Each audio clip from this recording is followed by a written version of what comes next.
point because good morning. Welcome to Screen Junkies Universe. It's a beautiful day here in Los Angeles that our own Spencer Gilbert knows so well as a native of the city. I'm just telling you. Whatever. We'll settle this later. Hi. Good morning. Happy Monday. Billy Business is here with us as well. I'm excited Mr. Dan Murrell. I'm excited to break down WrestleMania today. Yeah, it's all WrestleMania Match by all match. the time today. It's going to be a good day. I saw a friend of mine tweet. Sasuke beat the Undertaker. Is that a thing? No, but Cena got his ass kicked. I saw somebody, one of my friends tweeted, this was the last Jedi of WrestleMania. So Yes. I was like, I'm out of it then. I forget it. Paying zero attention to that. But there is Star Wars. Nice segue, Dan, to discuss. Great. The Han Solo trailer was revealed. We're also going to talk about Nicolas Cage, who has some more thoughts on comic book movies. Much more coming up. Let's talk about that Solo trailer. Now, as always, if you want to watch the trailer, we are not going to watch it here. So go watch it, come back, join us, and we'll have a healthy, vibrant discussion about it, starting with, what'd you think? All right. All right. Dan. I'm as excited. I'm as excited for this movie as any other movie, I guess. This is where I am with Star Wars right now. Well, they like seem it to could be be good. setting it up to be some kind of a heist movie. Do you think, Billy, do you think they're Yes. going to deliver on that front? My biggest gripe with, I've made no bones that I did not like Ant-Man, and it's because they're like, oh, guys, it's really like a heist movie, but it's a superhero movie, and I feel like they chickened out on the heist aspect and went typical third-act superhero. I don't know if they're going to do the same thing here. I think the biggest problem with Solo is that it's Solo. And you just said this is a Star Wars movie. You don't know any of these characters. Maybe you know Chewbacca. I would have been all in for this, but it's through no fault of his own. The kid's just not Han Solo. That'd be such a cool reveal is if this actually isn't Han Solo. It's like a Don Draper thing. Like he dies at the end and then someone else takes his name. Yeah. Like a Dick Whitman situation. Like a Dick Whitman, yeah. Because they're all like, we'll interesting. see how Han Solo got his name. quote Yeah, unquote. I was like, well, he didn't die at the Don Draper died off screen. Yeah. Anyway, it doesn't matter. I get your metaphor. Spoilers, sir. right? Sorry for Mad Men spoilers. It just seems like it's not a Han Solo like how he became Han Solo, just judging by the trailer, which of course caveat. But it just seems like he's mini Han Solo. It's not like how this guy became the cool wisecracking, like kind of fly by the seat of his pants, smuggling daredevil pilot. He already is that. Yeah, well, let's. I have thoughts on this character and why they chose to do this film, but let's dig into this trailer first a little bit. Han and Lando look like they start off a little bit adversarial. What is your? I mean, of course, they go back and forth in the Star Wars movies already between being adversarial and not, but. Is there anything in particular that you're looking forward to between the two of them? Well, Donald Glover, from Lando? from what we've seen, is he was the spark in that trailer for me. It was just like, I'm watching it, I'm just like, okay, fine. And then Donald Glover, I'm like, that looks fun. I hope they spend a lot of time with Lando because he looks like he's having a good time. Yeah, I hope so. I'm just getting. I'm not used to Star Wars being just another thing. It's been a very difficult adjustment to me. Like my entire life, even leading up to Last Jedi, because Rogue One was still like, oh wow, it's the first Star Wars spinoff movie. What's it gonna be? And then obviously Force Awakens and This is the first Star Wars movie in my lifetime that's been like, it's just another movie. It's like, okay, it's just another movie coming out. So I'm having a difficult time adjusting to that. Like just this idea of seeing a trailer for a Star Wars movie and going like, okay.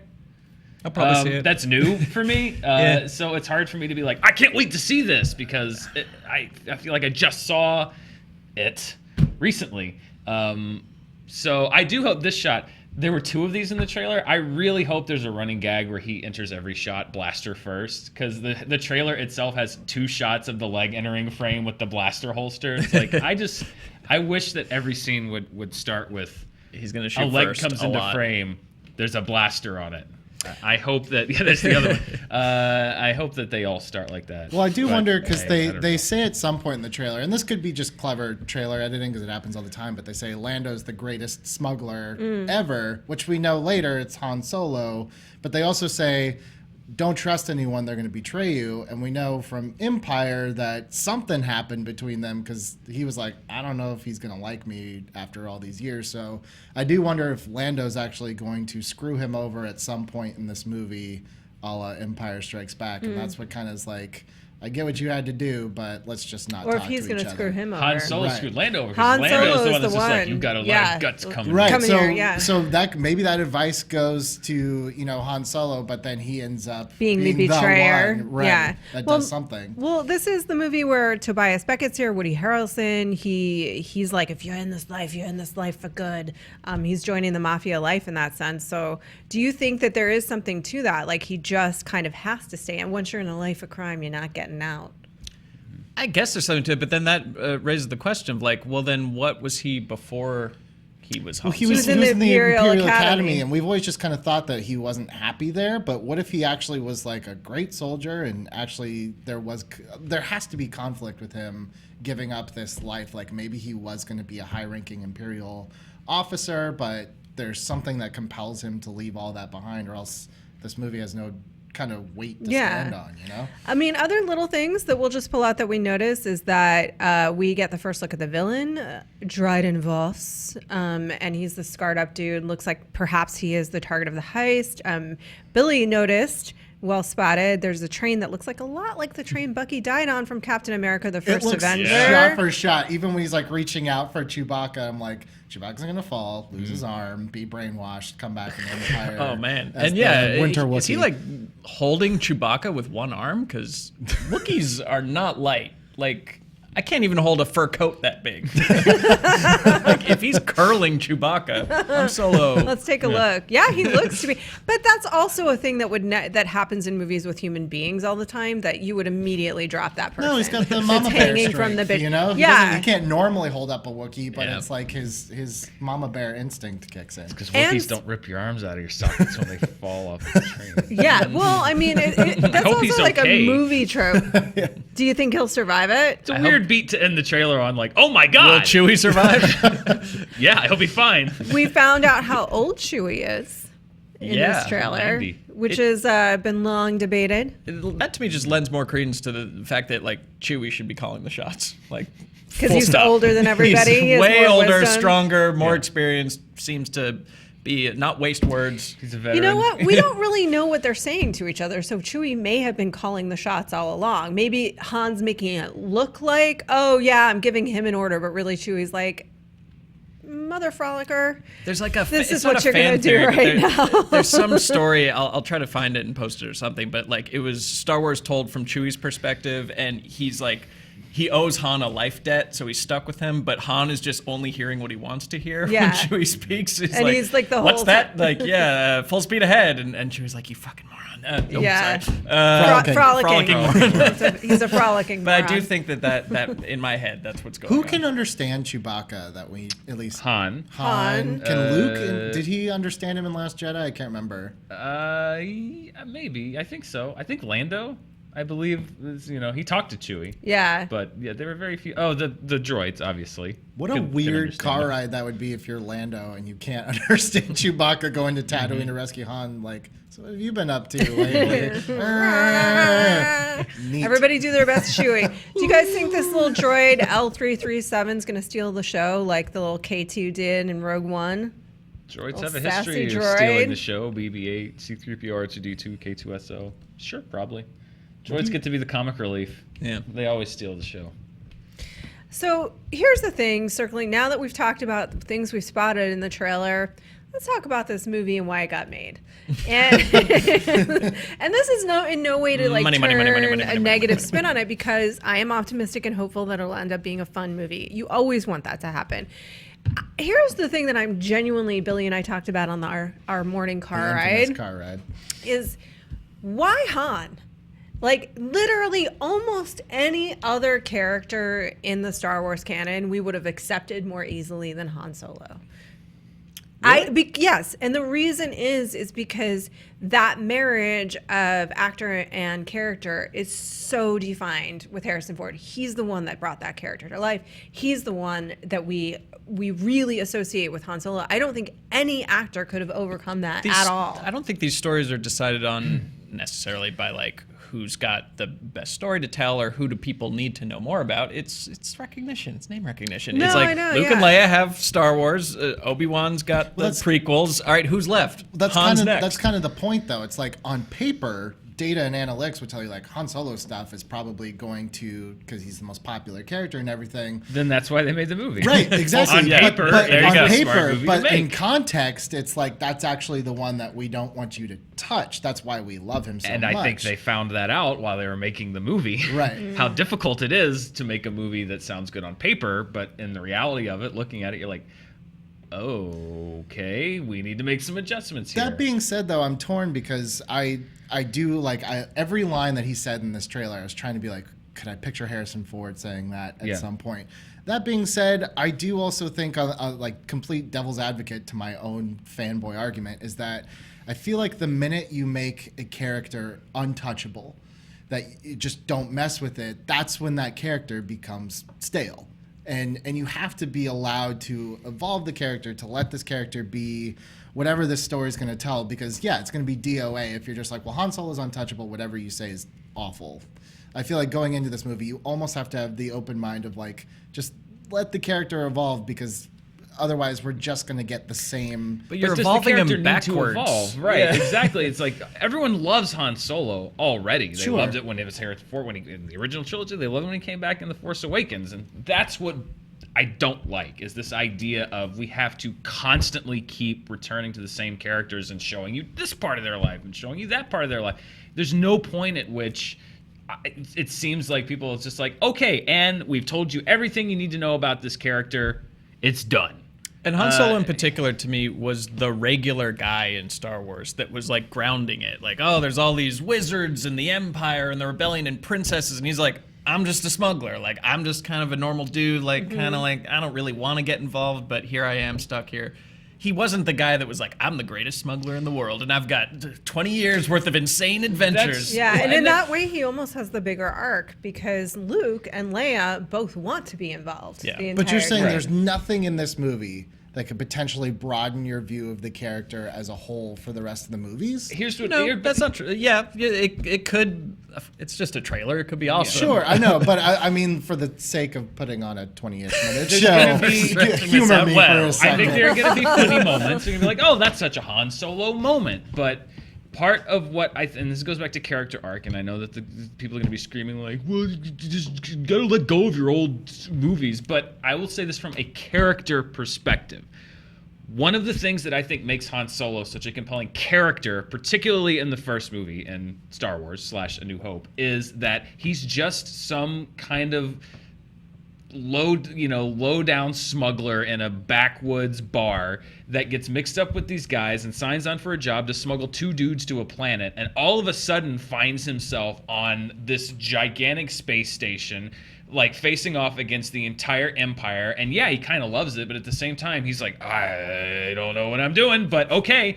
And like the part where he, even before they added 5,000 more in the special editions, where he like runs down the hall, is like, I got this, and he runs down there and he's like, oh crap, and he comes back with it. That's a guy that's never done anything like this before. Yeah. And he's like, I'm making this up as I go. And like, that's why I love Han Solo. And then when you keep adding layers to it, then Star Wars, then A New Hope, that's just another adventure. He's done this before. He's done stuff like this before all the time. He's been on a train. He's been, he's fought the Empire before. He's going around cyclones, and like, so now Star Wars becomes just another thing in the Han Solo. Like, you lose that thing. Like, what I love about Han Solo in the first Star Wars is like, he's never done this before. He's completely out of his element. He doesn't know what he's doing. And I think that this lessens that. It's just like, it's just another Han Solo adventure. That's why I don't like adding, Sure. because these things that you've established and set up, they lose their significance, and you lose track of the entire character. That's what I don't. I'm not saying this movie's going to be bad, but there's nothing this movie could do that's going to add depths to Han Solo that I personally need added. But Well, you maybe like what Rogue it One, can't- and Rogue One diminished a lot of the really cool themes that end up in A New Hope. What was like the hubris of the Empire by thinking a little port on their spaceship is like, who gives a shit, now becomes like, oh, I intricately put it there for you. Like, you just took away a huge thematic element. I didn't like Rogue One because of the Death Star stuff, though. I didn't like Rogue One because it explained the Death Star. It was everything that didn't I have to liked do Rogue with One that. because I actually did like the characters. I liked the concept of taking this thing, that the idea of every time you watch a movie like this and they do something like this is a suicide mission, and then they somehow miraculously, I love the fact that it was actually a suicide mission and it ended up being a suicide mission. There were things in that movie that I really enjoyed just from a movie standpoint, not a Star Wars standpoint. I hope that Han Solo gives me some of that. I really do. But as far as the character, if we're talking about the character of Han Solo, which is what I'm talking about, I don't see what this movie could possibly add to the character of Han Solo that I, A, didn't already know, or B, need filled in for me. Yeah. And I didn't even see young, sexy Jabba. Yeah. Where is young, sexy Jabba with a six-pack? And when we ask ourselves, how did Jabba let go of himself? I want to see that Jabba that's actually like third henchman to whoever the Jabba of that time is. That he's like Well, I'm sure slowly it's a family maneuvering business, to right? take. I don't know. It's unclear. He does have a son. But it's unclear if it's a family. I like and family has all kinds of meanings. Yeah, how was Jabba's son born? Family- Can we It's explore that in the Just movie? a piece of Jabba got cut off and turned into another Jabba Jr. I think we can explore all kinds of things in our own wild imaginations, Billy. There's a movie for And that I coming encourage you to next do year. that. Yeah. I think for the Han Solo movie, Dan, I agree with you. I like the fact that the suicide mission actually had consequences in Rogue One, and that there was this idea that there is loss in war, and we're going to let you get to know these people this entire time, and then they're going to die. Because I'm not laughing that they're dead. It's just how you deal with grief. It's just how I deal with grief.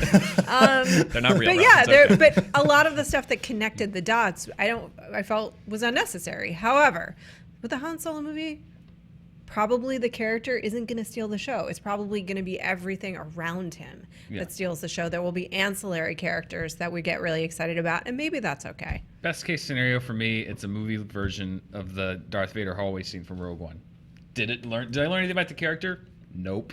Was it necessary? Not really. Did it add to my understanding of the saga as a whole? No. But it was really cool, and I liked it. So I hope that's what Solo is. I hope I watch it, and I'm just like, it was really cool, and I liked it. That's my hope. That's my new hope. A new hope for Han Solo. We know that villains sometimes steal the show in, say, comic book movies. And you know who has a little bit of hope about that is Mr. Nicolas Cage. Thank you. I love those graphics. So Nick Cage. Oh boy, he is the gift that keeps on giving. So he was speaking to Joe Blow, talking about the Cage things, the Cage-oramas. Before he said that his Superman movie that never did happen could have been the best one ever, the one in your mind, directed by Tim Burton. In your mind, that's the best Superman movie you've ever seen, ladies and gentlemen. But could he have been the Joker or Dr. Doom? Here's what he had to say. Quote, I think my comic book days are Sorry, kind of... I'm going to stop you there. I think my comic book days are I'm on other things, but I always thought I'd make a great Joker! And I always thought I'd been a good villain in one of the Marvel movies like Dr. Doom. But Dr. Doom, you have to wear the mask! But I thought the story leading up to Dr. Doom could have been interesting. At this point, if I want to go back to the format, it would probably have to be a villain. Thank you. I would see that. Michael Keaton was done with the comic book movies. He was done being the Batman and then came back to be a villain. And he was an awesome villain, the Vulture, in Spider-Man Homecoming. What villain do you want to see Nick Cage? And he's right, because at this point, he's too much of a... I think sometimes with movies, like example with Michael Keaton and the Vulture, you're commenting by the actor you use, like that all of their history is brought into the role as well. And so for Nick Cage, that's true for him too. And at this point, he's too much of a public character to be anything other than a big crazy villain. Yeah. You'd have to... if you find the right fit, it could go heinously wrong. Yes. But it could also be amazing if you find the right fit. I loved him as Big Daddy. Yeah, no, and he was not really a good. villain. He was doing the Adam West thing. Yeah. He was doing the Batman thing, kind of riffing on that. Like that was a really good use of Nick Cage. That was good Cage. He's good Cage. It'd have to be the right fit for the villain to not just be swallowed whole by the Nick Cage-ness of it all, for it to work, to integrate into the movie, other than like, here's this really weird sideshow freak performance in this otherwise unremarkable comic book movie. If someone can crack it, I think it could be great, but it's you got to get the right. I mean, it's got to be Not really Ghost Rider. good. No, not Ghost Rider. No. But that wasn't his fault. No, No, but it didn't allow him to embrace Nick Cage-ness. Yeah. Or You when wanna- he did, it was so over the top that, again, like when people talk about Ghost Rider, they either talk about how disappointing it was or how like Nick Cage was so crazy, but it wasn't really the character. It was just Nick Cage being Nick Cage. freako. There was never, even when he was back in the day when, as Sean Penn put it, he was being a real actor. Do you guys remember that when he slammed him? And he was like, he used to be a real actor and now he's a joke. And you were like, damn, Ouch. Sean Penn. And this was like before he was a joke. Like before he was an internet meme. He was just an action Have star. you read Sean Penn's poetry? No. No. Would you like to riff on some right here? Should we do a slam? Impromptu I slam. could never do it justice. Look it up and get a barf bag ready. All right. My point with that is like even when he was doing things like Moonstruck and roles that we would consider sort of his more serious, he's a big actor. He's like big, you know. He is not a subtle guy. He's Al Pacino. Not in The Godfather. He is Al Pacino in Scarface. Son of a woman, yeah. but yeah, you know, adaptation, and I'm sure there's another. But even that's good like he's a movie or big two. character. But he plays his identical twin, who's more constrained. Yeah, he's a good actor who has more fun hamming it up. So. Go with God, you know? But there's not a ton of comic book movies right now that call for villains like that. I think the closest that we've had in recent years that has worked out was in actually, I think in Black Panther. What's his name? Claw? Yeah, Claw. Oh, that would've been a Claw good was Claw, kind yeah. of a, Very like not, theatrical. Michael B. Jordan was obviously, Killmonger was like the heart of the movie in a way, but Claw was kind of like big and campy. Get a beard Yeah. stroker and a figured, the mustache. Oh, you could throw twirler. Nicolas Cage into the Guardians universe. Oh, and I feel yes. like it As would an make alien? sense. Yes. Yeah. But I want to see that beautiful Nick Cage face. Definitely and I not think he wants Doctor us to see Doom. it. Doctor Doom, like in the No. comics, Doctor Doom is like the end all, be all, most powerful villain ever. And you don't put a mask on Cage. You don't. Yeah. You don't. You You, let don't that- put baby in the corner. Yeah, you you don't do put a not. mask on. We have some fan questions from Friday that we didn't get to that we will now do so. Here's the scenario. You can, thank you. Alexander C. asks, you can only hear everyone talk in one voice for the rest of your life. Would you rather hear Christian Bale's Batman voice or Tom Hardy's Bane voice? Well, I want to understand, so I'm in trouble. This isn't even a question. Yeah. It's Yeah. Bane, right? Yeah, there's no contest. You don't want to be screamed at. I mean, you know, I can see Bane. It's like you can kind of tune it out more easily. You can just kind of like let people go and just kind of ignore them. There's it's funny. some conversations you'd want to be able to understand, True. though. Yeah, There's but- most yeah. that you don't. Yeah. But imagine like just the everyday comics, because I'm imagining if you're hearing it, then you're aware of it and no one else is. So like I want to like live in the world where it's like, welcome to Burger King.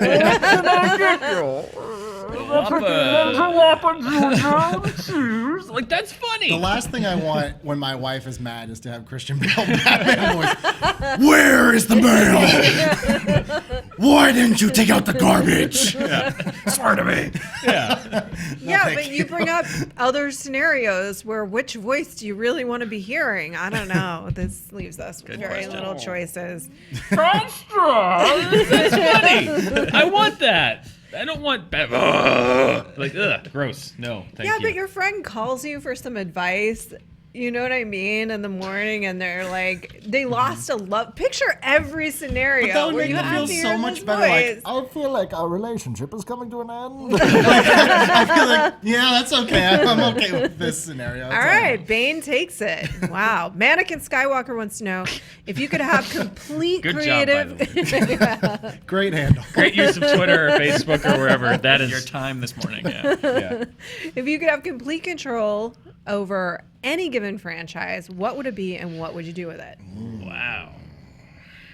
I think we got to think about Can this I one. assign you guys franchises? Okay. Sure. Wouldn't you want Bond? Would you want Bond? It's tough. It's too hard? Oh, that's of responsibility. It's a lot of responsibility. I don't want to be given control over something that I love, only Okay. because I'm afraid that I would mess it up, and then I would have to live with that on my conscience forever. I'd like to play around with someone else's toys. What about the Smurfs then? Or transform. Gargamel origin story. Yeah. Would you just cancel it if it was Is Transformers? that an option? Then yes. Yeah, or just find someone that would be like, can you do something like Cool. fun with this? You know, something different. We might get that in Bumblebee. You never know.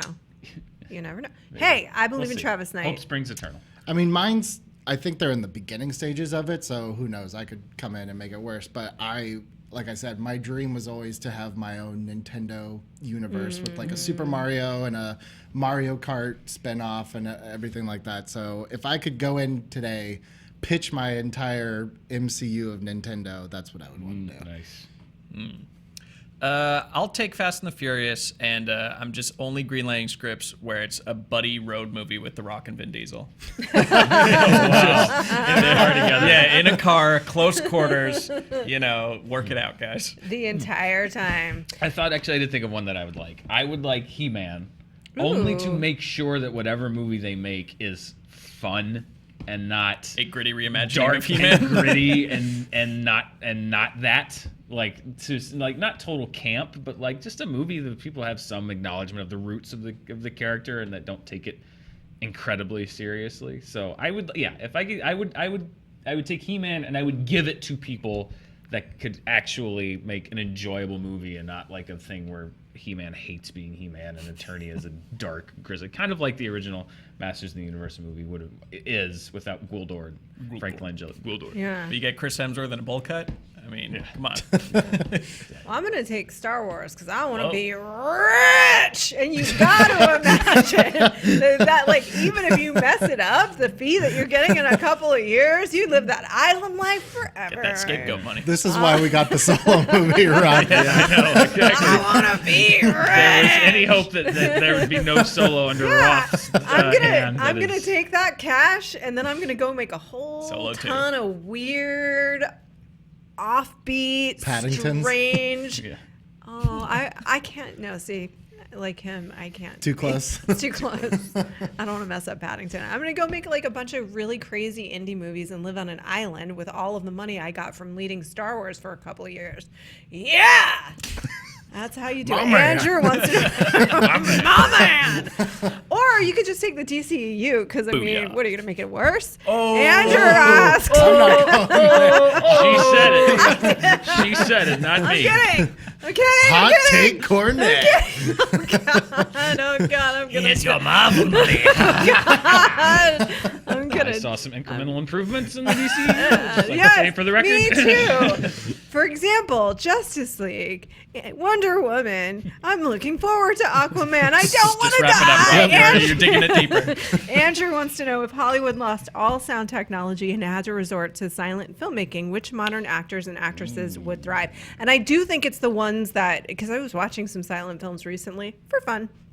And it's definitely going to be the ones that are like Nick Cage, that are more expressive and big. It's the ones that are subtle, like what we would consider probably our finer actors today wouldn't work out. They need to like be big and emotive and theatrical. Kate McKinnon would do really well. She would be amazing. She would be a great silent star. Jim Carrey. At this point, I don't Not know. now. Yeah, he's still manic. Have you seen his You can't hear him rambling about maybe being Jesus in this silent movie. physical genius? He is a physical. Is he still though? I don't know. I don't know. Like that's the thing. Is like, does he still have it? Yeah. Does Jim Carrey still have That's it? a good I question. can't even remember the last Jim Carrey movie that came out. What was But it? if you watch him and comedians in cars getting coffee, he's like jumping on the table and pouring sugar like off the roof. He's still Jim Carrey. Man, what was the last Jim? It wasn't the Penguins, Popper's right? Penguins? He showed up as a mute, actually, in some post-apocalyptic movie as like a mute, like I'm an old guy. This can drive me nuts. Fire Marshal Bill. I'm sure the chat is going crazy with people saying what it is. Al Pacino. Al Pacino would be a really good one. Yeah. My pick is kind of a little out there, but my wife, she only watches like 5 shows on repeat. And the one that she's on right now is Friends. So I watch a lot of Friends at home. The last like half of that series, I feel like David Schwimmer has the best physical comedy. His eyes, like that, you laugh. But yeah, I feel like David Schwimmer is an underrated physical comedian, and I think he could do so. You laugh all Silent you film want star. over there, Mr. Number Cruncher, but I think David Schwimmer saved that show in a lot of episodes. I like your out-of-the-box pick there, Billy. You know what else I like? Number Crunching with Dan Murrell, which you can watch on News right now. You can also watch Billy and I doing an interview with Mr. Richard Rushfeld of The Ankler, talking about the state of things over in the studios. Warner Brothers this time. We're going to talk about other studios coming up. You can watch Honest Trailers tomorrow morning. You can watch Honest Trailer commentaries tomorrow morning. Charting. Do what? Charting. Charting with Dan is going to be up this afternoon. All kinds of good stuff. And stay tuned definitely to SJU tomorrow. We're going to be talking about a really fun and exciting thing that the Screen Junkies have coming up. Thank you for joining us. We love you. Well, I'll find out later. Spencer, you know what it is. It's the thing. It's the thing. The We had big to move. thing. The thing Oh! we did, the thing we did the thing for. Yeah. Thing about the thing. All right. We love you. We love you. We love you. Have a beautiful Monday. Have a wonderful week. Thank you so much for joining us. In all reality, you make our lives possible, and we couldn't thank you enough for it. That's a heart. Yes. Yes.